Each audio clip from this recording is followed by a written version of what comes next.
This is the story of a little car and his friends who live in the village of Farthington, in the heart of the English countryside. It evokes a time of gentleness and rural harmony, of old-fashioned values and community life. It was a beautiful morning as Professor Potty and Sydney's sidecar set off on the road to Buttercup Farm. The professor had heard from the farmer that an old car had been abandoned in one of his fields. The professor thought he might be able to rescue it. I don't know. I don't like going to the farm, Professor. Those geese is out to get me. They makes me very nervous. Oh, come on, Sydney. We won't be at the farm for long, and the sooner we get there, the sooner we'll be back. When they arrived at the farm, the farmer came out of the barn to greet the professor. Morning, Professor. Oh, good morning. I've come to see that old car you've got. I thought I might be able to fix it up. Oh, you'll have a job, Professor. He's in a bit of a bad state, that old car is. He'll need more than a bump start. Well, let's go and take a look at him anyway, shall we? Right you are, Professor. Follow me. The farmer led the professor into the field and showed him the old car, which was buried under a mass of brambles and weeds. The professor looked at him, trying to decide if he was beyond repair. His bodywork was in a terrible mess, and the weeds had grown up through his engine. Oh dear. I don't know if I should be able to repair him. The car looked up at the professor, his big, sad eyes welled with tears. Please don't leave me here all alone anymore, he thought. At that point, the professor knew he would have to do his best to save the little car.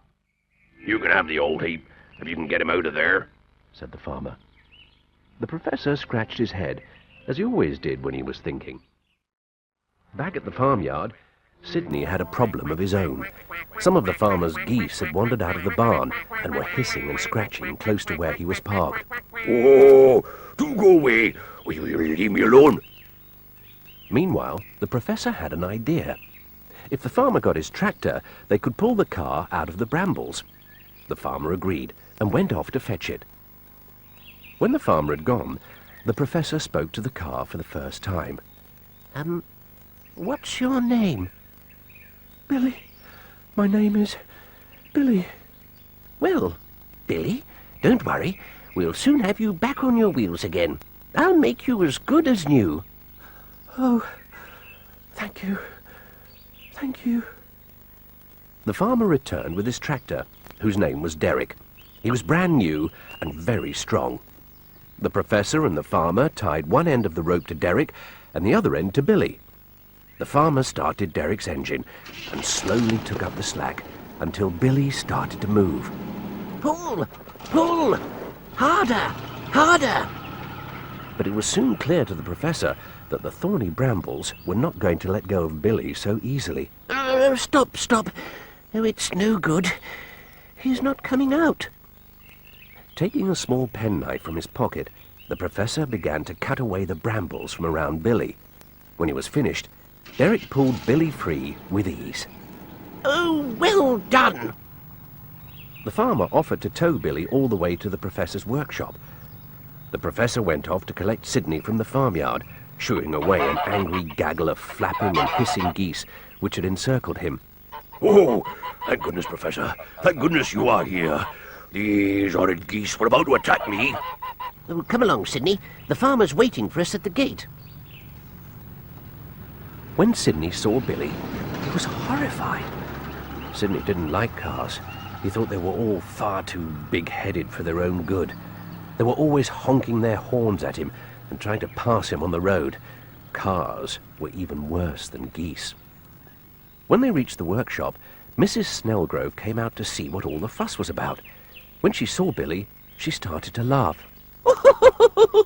Oh, you'll never get that old heap of junk to work, Professor. The professor just smiled. Oh, you wait and see, my dear. I shall make him as good as new. The farmer helped the professor push Billy into the workshop. As soon as he'd gone, the doors were closed and the work began. For many weeks, the professor only stopped work to eat and sleep. The constant hammering and tap-tap-tapping drove everyone bonkers.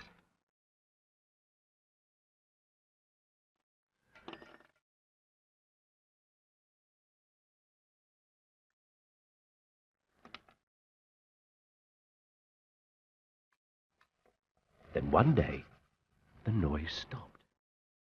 Everyone in the village came to see what the professor had done to Billy. The workshop doors opened, and Professor Potty emerged. I'd like you all to meet Bumpstart Billy. None of the onlookers could believe their eyes. Billy looked like a brand new car. His paintwork gleamed, and his bumpers shone. He was grinning with pride, and at that moment, Bumpstart Billy was the happiest car in the world.